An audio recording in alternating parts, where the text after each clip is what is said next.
Hello everyone, आज हम ICI की एक important audit scenario based MCQ solve करेंगे। लेकिन सिर्फ आंसर टिक नहीं करेंगे, आज हम समझेंगे कि एमसीक्यू को सिनेरियो से कनेक्ट कैसे करते हैं। क्योंकि आईसीआई डायरेक्ट क्वेश्चन भी पूछता है और सिनेरियो बेस्ड क्वेश्चन भी। सिनेरियो बेस्ड क्वेश्चन भी डायरेक्ट क्वेश्चन रहता है और इनडायरेक्ट भी रहता है। और मैक्सिमम स्टूडेंट यही गलती करते हैं, पहले पूरा पैराग्राफ पढ़ने लगते हैं और वहीं टाइम वेस्ट हो जाता है। लेकिन हमारी स्ट्रेटजी अलग होगी। हम पहले क्वेश्चन पढ़ेंगे, समझेंगे एग्जामिनर एक्चुअली पूछना क्या चाहता है, और जो क्वेश्चन डायरेक्ट सॉल्व नहीं होंगे उनकी कीवर्ड दिमाग में रख कर पैराग्राफ की स्पीड रीडिंग करेंगे। चलिए सॉल्व करके देखते हैं कि ऐसे ही आपको कहाँ कन्फ्यूज करना चाहता है और आपको कैसे बचना है। चलिए सबसे पहले आते हैं क्वेश्चन नंबर 1 पर। क्वेश्चन कहता है following is not a factor in deciding direction supervision and review of team members. अब ध्यान से देखो दोस्तों, यहाँ कीवर्ड्स है नॉट ए फैक्टर। अब तुरंत अपने दिमाग में इससे 3 मिनट रिकॉल करो। Size, complexity, competence, audit area, ये सब स्टैंडर्ड में लिखा होता है। लेकिन option D, availability of time and ten personal, ये फर्म की इंटरनल रिसोर्सेज प्रॉब्लम हो सकती है, लेकिन स्टैंडर्ड का फैक्टर नहीं है। और नोटिस करो, क्या इसके लिए मुझे राम टेक्सटाइल की स्टोरी पढ़नी पड़ी? बिल्कुल नहीं। यहाँ यह हो गया डायरेक्ट क्वेश्चन, 1 मार्क नहीं, 2 मार्क डायरेक्टली पैकेट में आ गई। अब देखते हैं question number 2, which fall with in the scope of audit. दोस्तों एस 200 क्लियरली कहता है ऑडिटर फाइनेंशियल इन्फॉर्मेशन की रिलायबिलिटी और सफिशिएंसी चेक करता है। वो फॉरेंसिक एक्सपर्ट की तरह हर डॉक्यूमेंट ऑथेंटिकेट नहीं करता। तो ऑप्शन ए करेक्ट हो गया। डायरेक्ट कंसेप्ट बेस्ड क्वेश्चन ये भी था। चलिए क्वेश्चन नंबर 3 देखते हैं। Match the risk and there description. अब यहाँ मैचिंग है। सैम्पलिंग रिस्क मतलब सैम्पल पॉपुलेशन को प्रॉपरली रिप्रेजेंट नहीं कर रहा। ऑडिटर रिस्क मतलब ऑडिटर गलत ओपिनियन दे।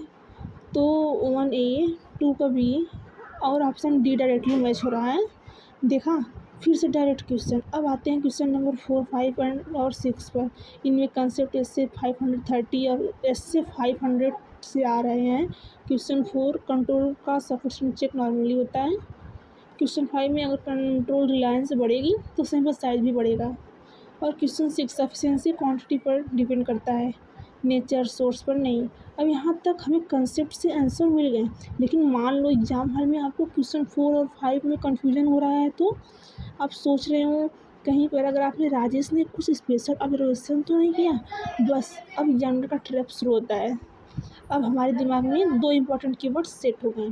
पहला, राजेश ने सी सर्टिफिकेशन और 100% एग्जामिनेशन को लेकर क्या डिसाइड किया। राजेश ने सैंपल साइज और टेस्ट को कंट्रोल लेकर क्या ऑब्जर्व किया। अब हम जाएंगे किस सिनेरियो पर, लेकिन नॉर्मली स्टोरी की तरफ नहीं पढ़ेंगे, हम करेंगे स्पीड रीडिंग, क्योंकि हमारा दिमाग ऑलरेडी कीवर्ड ढूंढ रहा है। चलिए शुरू करते हैं। CA Rajesh and co are statutory auditor making arrangements, directed supervised review, effective audit depend on various factor, reasonable assurance, material misstatement due to for rule. देखा, ये सब बैकग्राउंड म्यूजिक है, यहाँ रुकने की जरूरत नहीं है, फास्ट निकल जाओ।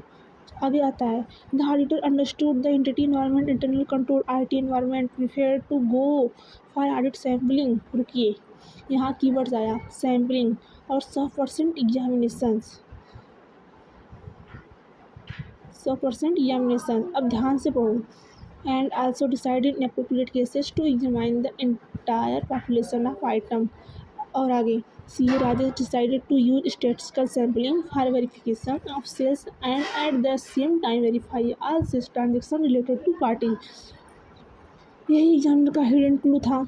एग्जामिनर चाहता है था कि स्टूडेंट सेल्स देखकर कंफ्यूज हो जाए, लेकिन पैराग्राफ ने खुद कंफर्म कर दिया सेंसिटिव एरिया जैसे रिलेटेड पार्टी ट्रांजैक्शन में 100% चेकिंग पॉसिबल है, लेकिन नॉर्मल कंट्रोल में सैम्पलिंग ही होती है। इसलिए क्वेश्चन 4 का आंसर कंफर्म हो गया। अब थोड़ा और फास्ट स्कैन करते हैं। The auditor consider various factor that determine sample size for test of controls.